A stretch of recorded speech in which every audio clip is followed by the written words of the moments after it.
você encontrou? Mateus, capítulo de número 26, verso 46. Quem encontrou, diga glória a Deus. Assim diz minha tradução. Levantai-vos, vamo-nos. Eis que é chegado aquele que me trai. Enquanto ele ainda falava, eis que veio Judas, um dos 12. Eis que veio Judas, um dos 12. Eu vou repetir. Eis que veio Judas, um dos 12. E com ele uma grande multidão com espadas e bastões, da parte dos principais sacerdotes e dos anciãos do povo. Então, o que traía lhes deu um sinal, dizendo: aquele que eu beijar é ele. Segure-o rapidamente, ou em outras traduções, prendam-o. E logo, aproximando-se de Jesus, disse: salve, mestre, ou salve, rabi. E o beijou. E Jesus lhe disse: amigo, por que tu vieste? Então, aproximando-se eles, lançaram mão de Jesus e o prenderam. Para nós lermos o último verso de número 55, por gentileza. Naquela mesma hora, disse Jesus à multidão: saístes como a um ladrão, com espadas e bastões para me prenderes. Todos os dias eu me assentava junto de vós, ensinando no templo, e não me prendestes. E você que pode, tome seu assento, por gentileza, com a Bíblia aberta e fazendo barulho que o diabo não gosta de ouvir.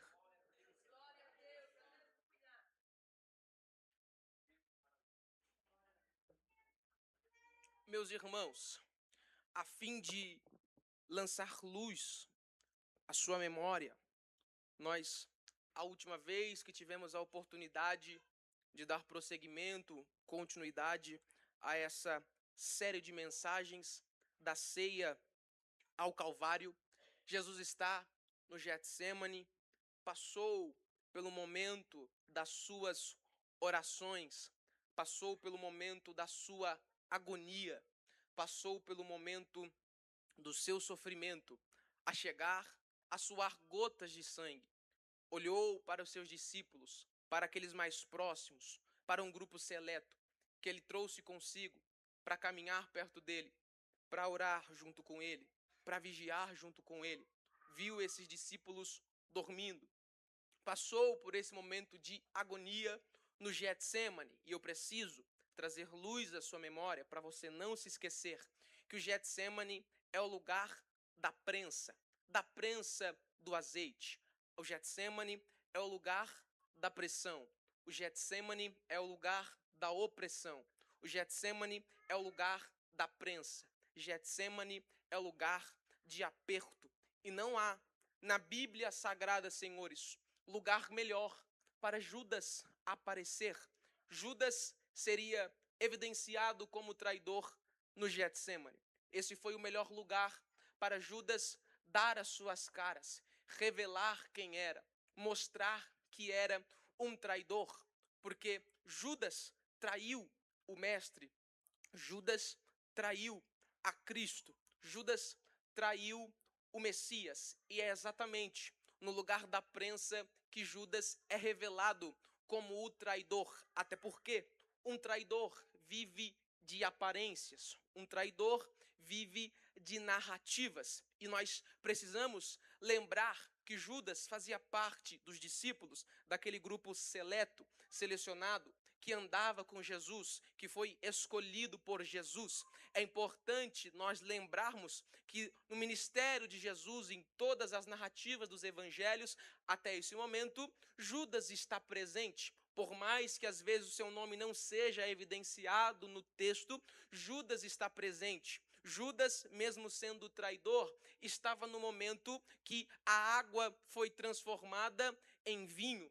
Judas, mesmo sendo o traidor, estava no momento em que os pães e peixes foram multiplicados. Judas, mesmo sendo o traidor, estava no momento onde Jesus caminha sobre as águas e o mar, de forma milagrosa, junto com o vento, se acalma. Judas presenciou tudo isso, mas o melhor lugar para Judas aparecer como traidor é no lugar do Getsêmani, porque Judas, sendo traidor, vivendo de narrativas e vivendo de uma falsa aparência, precisava aparecer, ser evidenciado no lugar da prensa, porque no momento dos milagres não tem como a gente observar as falsas narrativas. No momento da multiplicação não tem como a gente observar que alguém vive de aparências. No momento das coisas estarem boas, a gente não consegue ver que as pessoas têm um desvio de caráter. Mas Jesus preparou Getsemane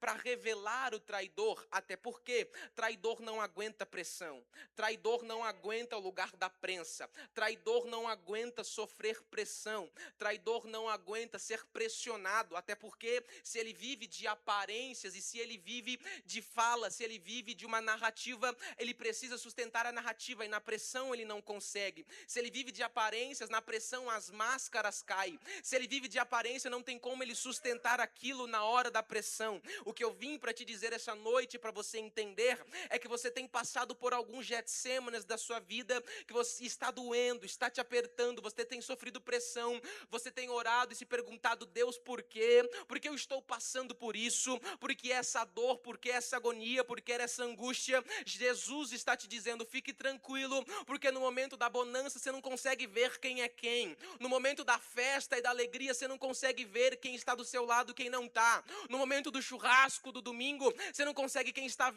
consegue ver quem está sendo falso contigo. Eu preparei o Getsemane para revelar o traidor. Eu preparei o momento da agonia, porque traidor não vai aguentar passar pela pressão contigo.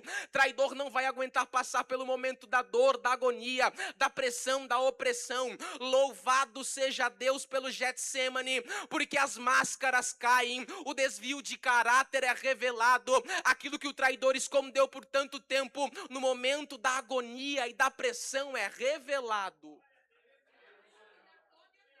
Não há lugar melhor para o traidor aparecer senão o Getsemane. É no Getsemane que ele vem para trair a Jesus. É no Getsemane que ele vem para entregar a Jesus. E há algo curioso que chamou a minha atenção enquanto eu lia e estudava esse texto.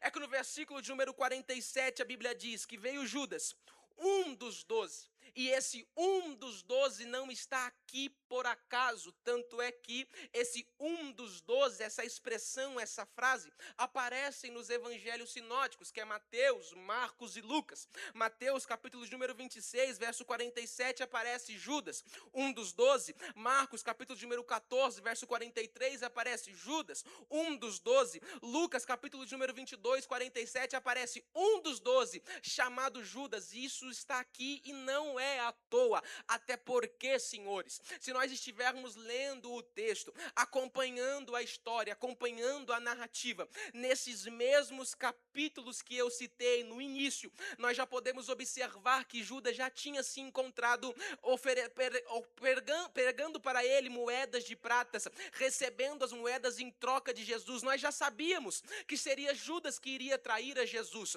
No momento da ceia, nós podemos observar também que no início ele está presente e Jesus revela que ele é o traidor, ou seja, no momento da narrativa, no caminhar da história, nós já observamos que é Judas quem vai trair. Então esse um dos 12 aqui não está somente para dizer quem era, não está somente para dizer qual era a pessoa, para explicar quem era a pessoa que estava traindo, mas esse um dos 12 aqui tem um significado maior. Por quê? Porque Jesus sofria várias opressões, perseguições. Jesus tinha vários opositores, pessoas que queriam parar, frear, matar seu ministério. Não gostavam das mensagens do reino que ele pregava. Eram contra o ministério de Jesus, tais como os saduceus, os fariseus, os essênios, a fortaleza Antônia, entre outros. Os sumos sacerdotes, eles perseguiam a Jesus. Mas quando o texto diz que um dos 12 está falando que o golpe que era esperado de quem era de fora veio de dentro. Está dizendo que a traição que era esperada de quem era de fora veio de dentro. A pancada que era esperada de quem era de fora, de quem perseguia, veio de dentro. É por isso que o texto enfatiza, um dos 12. Esse um dos 12 não está aqui por acaso. Está revelando que o golpe, a pancada, aquilo que de ruim que nós esperávamos de quem era de fora, está vindo de dentro. E nós temos a soberba de encher a boca para criticar a Judas sem perceber que às vezes de maneira consciente ou inconsciente nós cometemos a mesma atitude que ele. Pregador, como assim? Como você pode dizer isso? Ora, é fácil. Nós estamos entendendo que a traição de Judas, por estar escrito aqui que era um dos 12, significa que o golpe que era esperado de quem era de fora veio de dentro. Pregador, eu ainda não entendi, eu vou melhorar para você conseguir liberar este glória a Deus que está entalado na sua garganta. Jesus está nos mostrando que quando nós fazemos aquilo que era esperado de quem era de fora, aqui dentro, nós também estamos traindo a Ele. Quando nós estamos fazendo, dando o golpe, vindo de dentro, aquilo que era esperado de fora, nós estamos traindo a Ele. Eu vou melhorar para você. Quando as piadas de baixo calão, que era esperada por quem era de fora, vem de dentro, nós estamos traindo a Jesus. Quando as músicas que eram para ser cantadas por quem é de fora, está saindo dos lábios de quem é de dentro, nós estamos traindo a Jesus. Quando as fofocas para denigrir imagem, acabar com chamada, com ministério, falando da família dos outros, era para vir de quem era de fora, está vindo de dentro, nós estamos traindo a Jesus. Quando as piadas com o evangelho e línguas estranhas, dons espirituais, era esperado por quem vem de fora, mas está vindo por quem é de dentro, brincando com dons espirituais, zombando de línguas estranhas, zombando das manifestações de Deus, vem de dentro, nós também estamos traindo a Jesus. Mas eu glorifico a Deus, porque nesta igreja a pancada não vem de dentro. Nós blindamos a imagem de Jesus e de um dos outros. A traição não vai vir daqui, a pancada não vem daqui, pode vir de lá de fora, aqui dentro não. Nós blindamos e pregamos a boa imagem do mestre e de um dos outros. Aqui dentro não haverá espaço para a traição.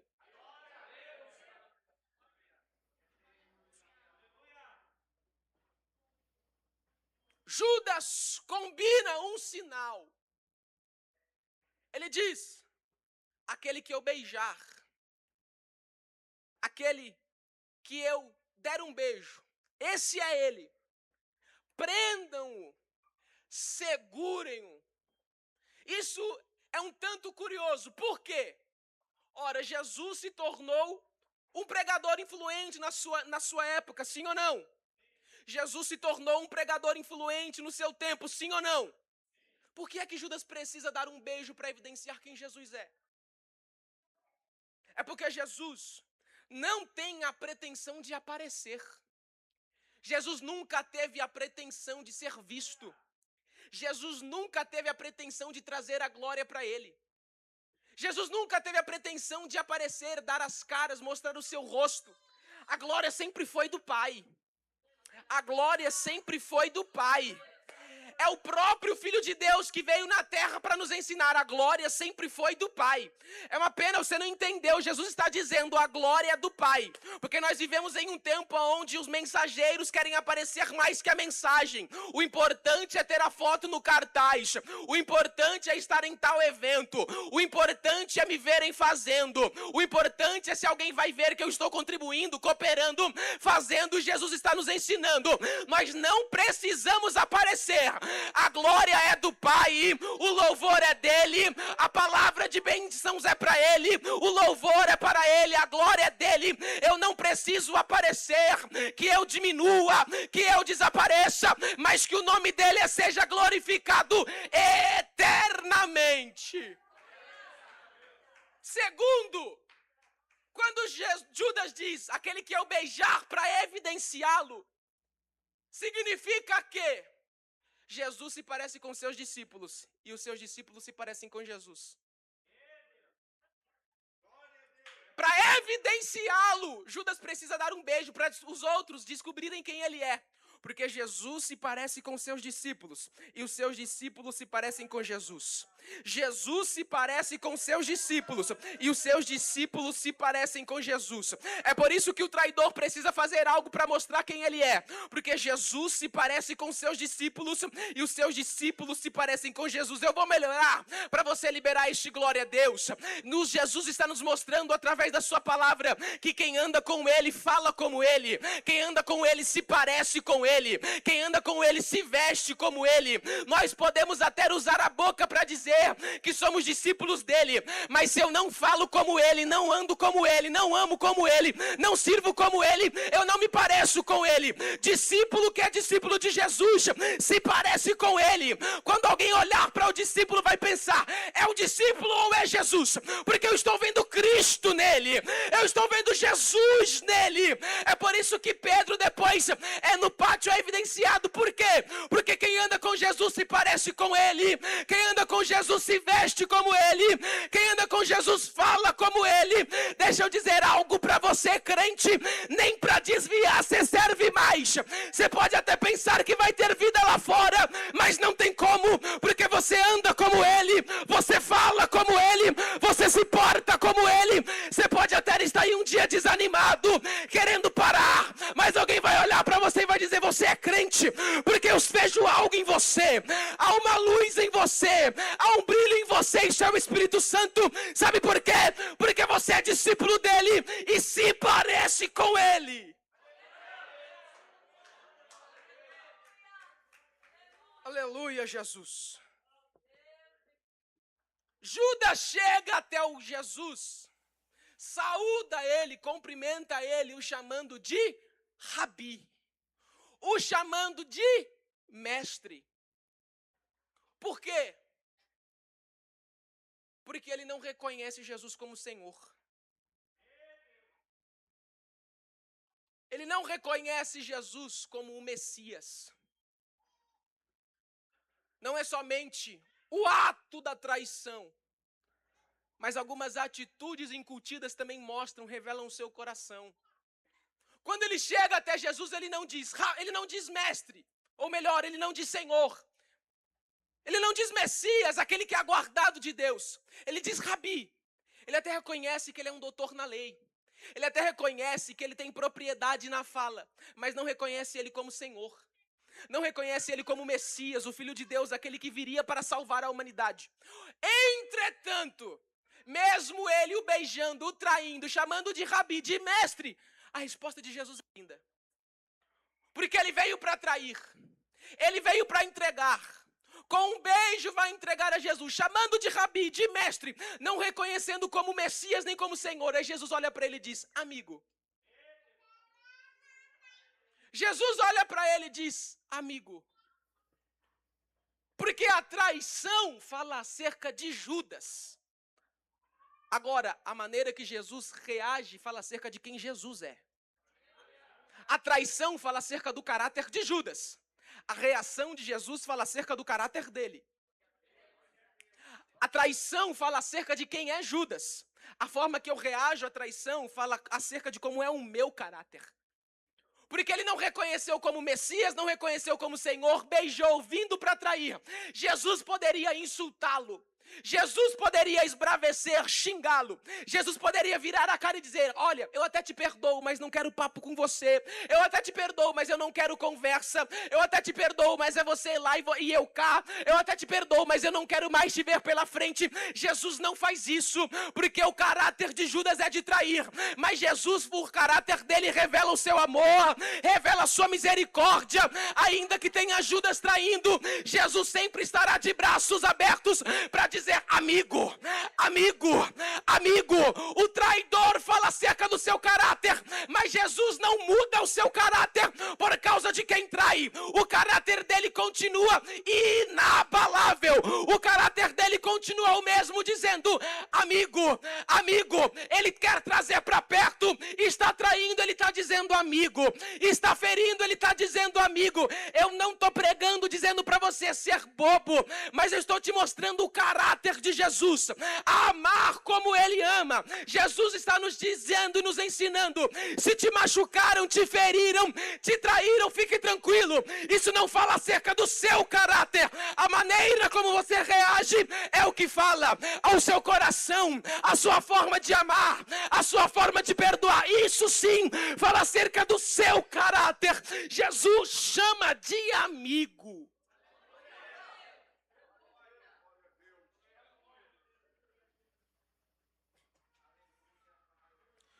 Quando Judas diz: aquele que eu beijar, aquele que eu lhe der um beijo, esse é o Cristo, esse é Jesus. Mas há algo que chama a atenção aqui.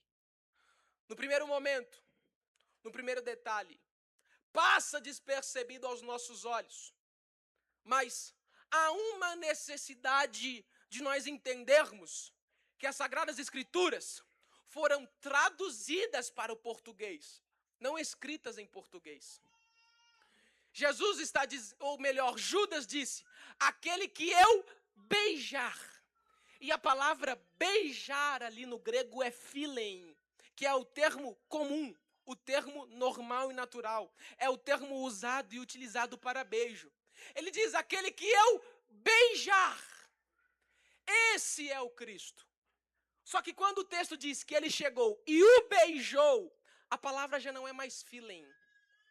Ou melhor, há um termo grego antes empregado, que é o termo kata. Quando a Bíblia diz que ele chegou e o beijou, está escrito kata philein. Kata é um termo grego que significa intensidade. Por quê? Porque o beijo de Judas foi um beijo demorado. O beijo de Judas foi um beijo intenso. Em alguns pensadores, eles afirmam que Judas deu beijos repetitivos. Era como se ele estivesse chegando: se eu só chegar e beijar, pode ser que não dê tempo dos soldados, daqueles que vêm para buscar Jesus, veja quem ele é. Então eu vou demorar no beijo. Eu vou dar um beijo intenso, até porque isso nos mostra que todo traidor é intenso. Todo traidor é demorado. Traidor não consegue se esconder por muito tempo. Traidor não consegue ficar na dele. Traidor que é traidor, ele mostra que ele é intenso, é demorado. Mesmo sendo no lugar da pressão que ele se revela, ele mostra que ele é intenso. O beijo é intenso, o beijo é demorado, porque os traidores são intensos. Ele demora porque o beijo é forçado. Naquela época, um ósculo era sinônimo de amizade ou de honra, mas essa não é a intenção de Judas. A intenção dele é de ser forçado a ser intenso, dar um beijo demorado em Jesus, porque os traidores são intensos, os traidores são forçados. Aqueles que traem estão mantendo uma postura que não é verdadeira, estão escondendo as suas máscaras, estão escondendo o seu desvio de caráter e de personalidade, porque são intensos, demorados. Mas Jesus está preparando Getsemane para revelar quem é Judas. Jesus está preparando Getsemane para revelar o Judas. Fique tranquilo, o Judas não vai ficar com você para sempre. O Judas não vai continuar te enganando. O Judas não vai continuar sentando na sua mesa, dando tapa nas suas costas e falando mal de você por trás. Jesus está preparando o Getsemane.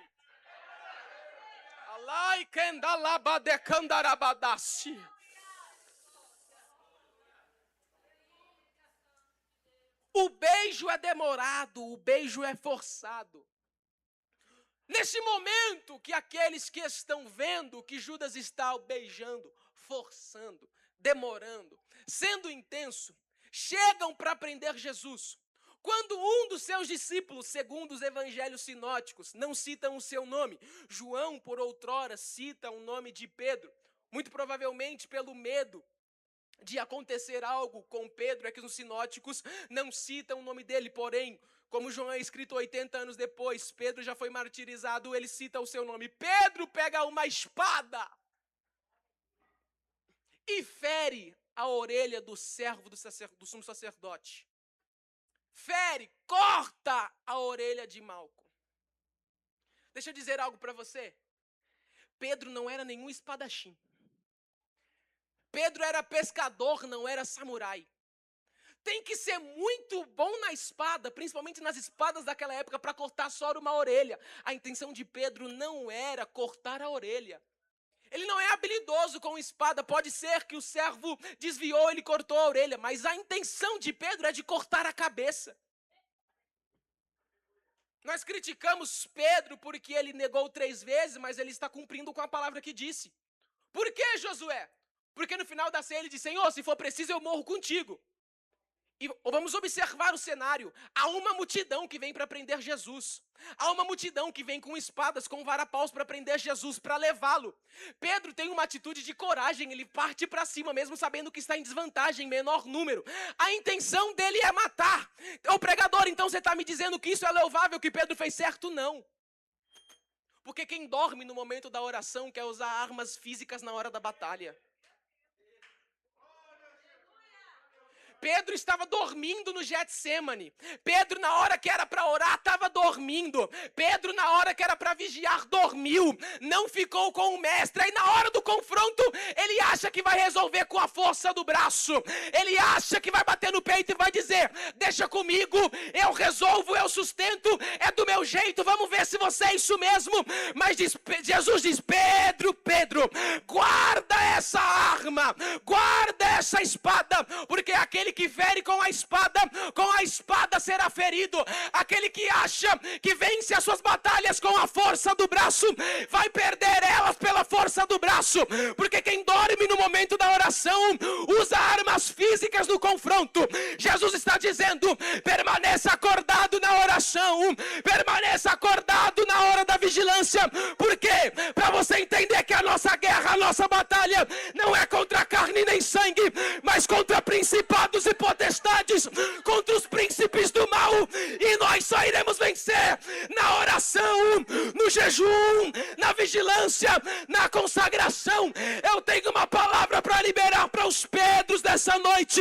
Não é na sua estratégia, não é na força do seu braço, não são nas suas artimanhas, nem na sua força ou com armas naturais e físicas. O que Jesus está dizendo essa noite é: nós vamos vencer a batalha com as armas espirituais. Não é com arma física, não é com a força do braço, é com a palavra de Jesus, é com a espada da verdade, é com a espada da salvação. É assim que nós vencemos as batalhas. Quem crê nessa palavra, fique de pé adorando a Deus comigo.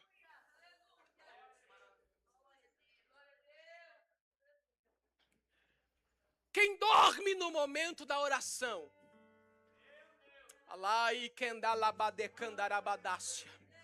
acha que está pronto para o confronto. Quem dorme no momento da oração, acha que está preparado para a batalha. Quem dorme no momento da oração e da vigilância, acha que resolve do meu jeito. Quem dorme no momento da oração são aqueles: é porque não sabe de onde eu vim. Quem dorme no momento da oração é porque não sabe quem eu era antes. Quem era você era antes, não importa. Jesus te alcançou, te salvou, te deu um banho no chuveiro da graça. O velho homem morreu naquelas águas. Hoje você é nova criatura. Você não resolve mais com a força do seu braço. Jesus está dizendo: Pedro, guarda essa arma. Você acha que se eu não quisesse, Deus não mandava 12 legiões de anjos para me proteger? Eu não preciso, Pedro, dessa sua espada. Eu precisava que você estivesse acordado comigo. Eu não necessito da sua espada, Pedro. O que eu precisava é que você estivesse acordado, orando junto comigo. Você dormiu no Getsêmani, Pedro. Eu não preciso da espada, não preciso da força do seu braço. Eu queria você na madrugada, Pedro.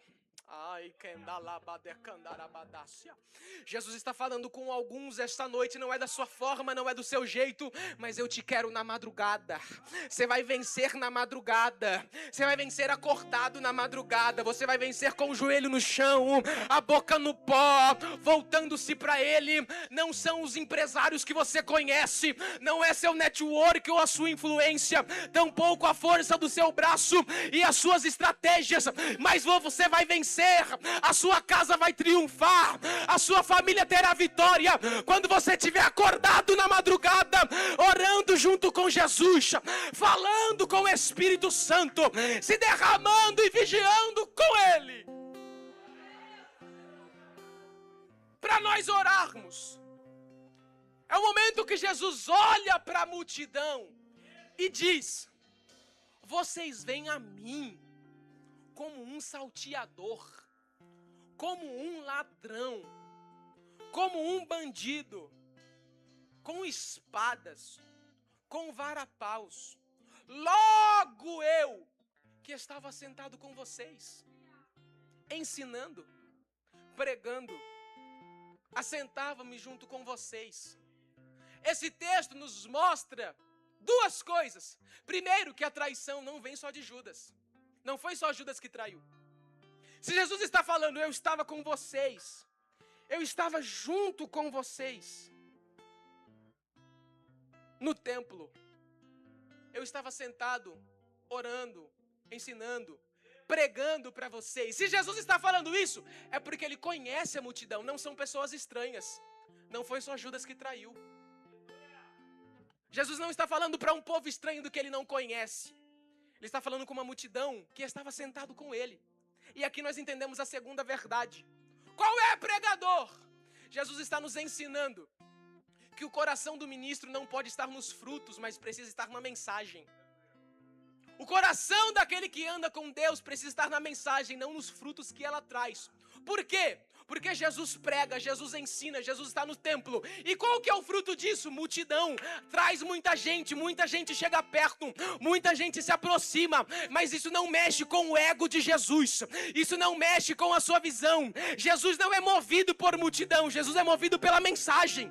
Jesus não é movido pela multidão, Jesus é movido por aquilo que Ele carrega. Jesus não se impressiona com a multidão, porque Ele sabe, a mesma multidão que estava no templo comigo, agora vem contra mim como se eu fosse um ladrão. Mas eu não me movo pelas multidões, eu não me movo pelos frutos, eu me movo pela mensagem. Eu não sou movido pela multidão ou por fruto, eu me movo pelo Espírito Santo de Deus. Eu não sou movido por aquilo que a mensagem produz, eu me movo pela mensagem.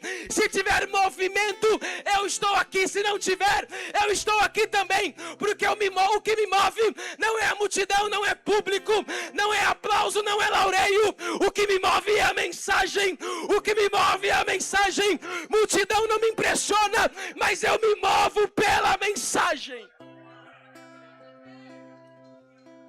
Nós vamos continuar falando desse assunto, sobre o julgamento, sobre a crucificação, mas eu preciso dizer, já antecipar, tudo isso que Jesus passou, a vergonha, a traição, a dor, a agonia, a traição de um dos 12 da multidão. Sabe por que Ele passou?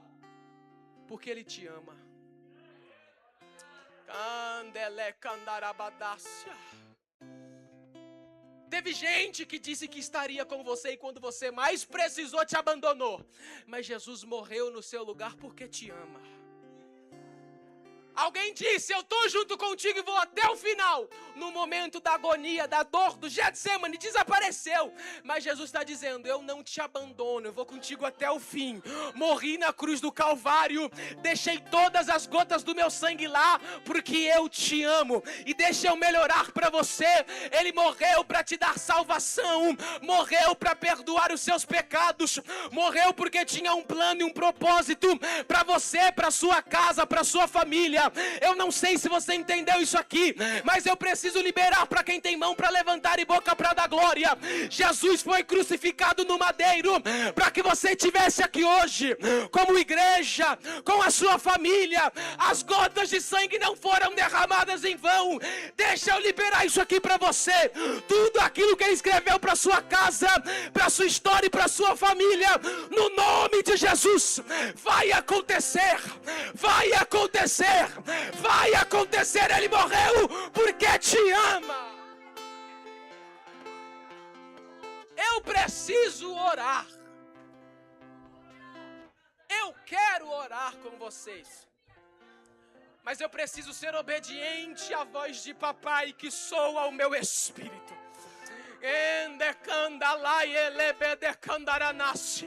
Ele está aqui essa noite, ele está aqui nesse lugar.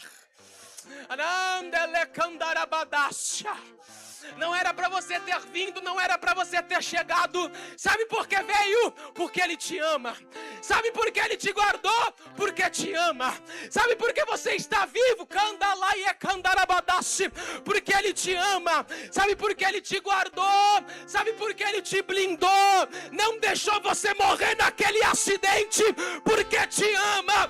Morreu na cruz do Calvário para você e tem um espaço preparado para você na eternidade.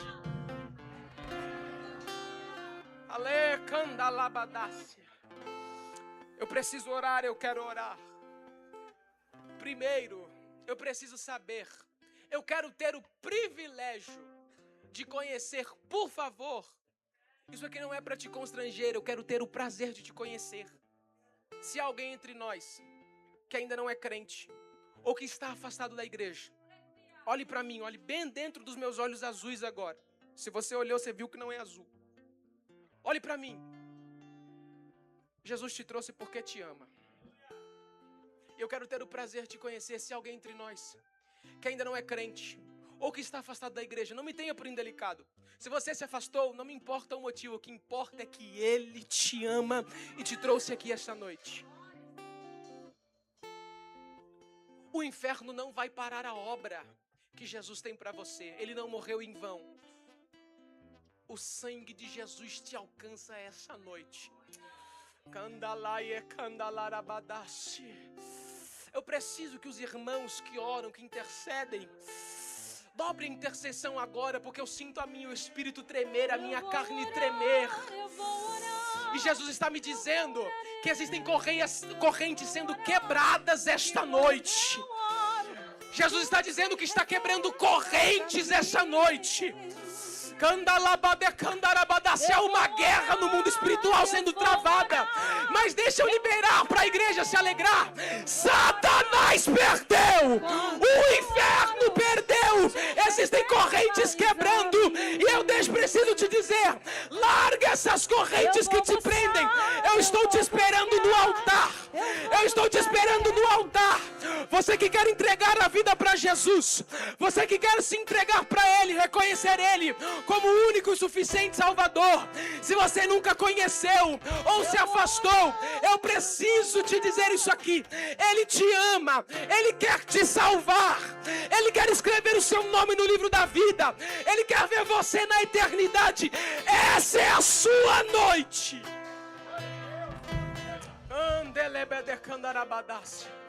Se há alguém entre nós que não é crente, está afastado da igreja e quer entregar a sua vida para Jesus, levante uma de suas mãos. Eu quero te conhecer. Vocês venham até aqui, nós vamos orar por vocês de novo. Tem mais alguém que quer entregar a sua vida para Jesus? Eu quero te conhecer. As correntes estão sendo quebradas esta noite. Tem mais alguém que quer entregar a vida para Jesus? Levante uma de suas mãos. Eu quero conhecer você. Eu quero conhecer você. Eu quero ter o privilégio de orar com você. Jesus quer te salvar essa noite. Ele passou tudo isso porque te ama. Eu quero orar por você. Há alguém, mais alguém essa noite, que quer aceitar a Jesus como seu único e suficiente Salvador?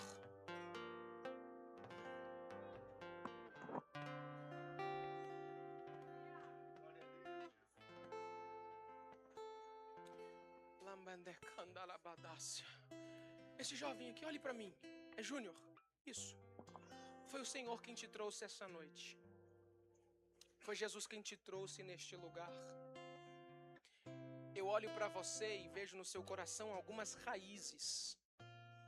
Eu olho para você e vejo como se fosse uma planta, mesmo pequena, crescendo no seu coração.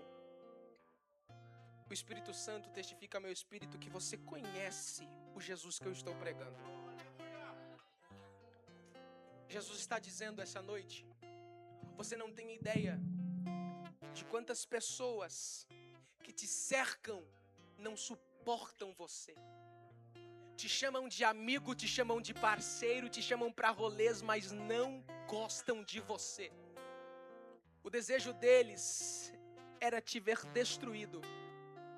E eles não gostam de você, não é pela sua personalidade, é por causa dessa semente que existe dentro de você. Jesus está dizendo, eu não deixei esse broto morrer. Eu não deixei as más influências matarem a semente que está no seu coração. Há muitos Judas que te cercam. E o desejo do seu adversário era te matar. Eu não te conheço e penso ser a primeira vez que eu te vejo, mas eu vejo o inimigo armando um convite através desse Judas para sair com você e queria o seu adversário te destruir em um acidente, colocar, e a cova já estava aberta, mas na noite de hoje foi o Espírito Santo de Deus quem te trouxe para te dar o livramento e para te dizer, eu cuido de você, eu cuido da sua história, eu cuido da sua família e dos teus. Essa semente não vai continuar pequena, vai brotar, vai germinar, vai crescer. Eu vou afastar as más influências e eu vou cumprir na sua vida aquilo que eu te disse desde o ventre da sua mãe, que eu escrevi desde quando você era pequeno. Assim te diz o Senhor. Tem tempo pra mim, sou alguém. Você quer entregar a sua vida para Jesus? Você quer voltar para Jesus? Nós queremos orar por você. O convite está estendido. Nós temos mais de uma alma que está entregando a vida para Jesus.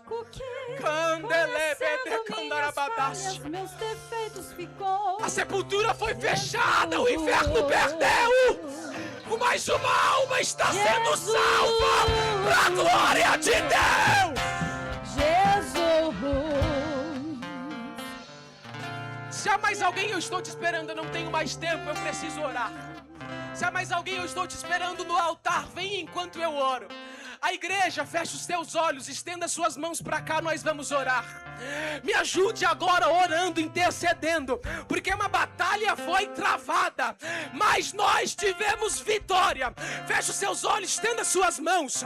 Poderoso Deus e amado Pai, aqui estão essas vidas, aqui estão essas almas, reconhecendo a Ti como o único e suficiente Salvador da vida, da história delas. Eu te peço, guarda eles, em nome de Jesus. Pai, perdoa os seus pecados, perdoe as suas falhas. Deus, ajude eles a caminhar.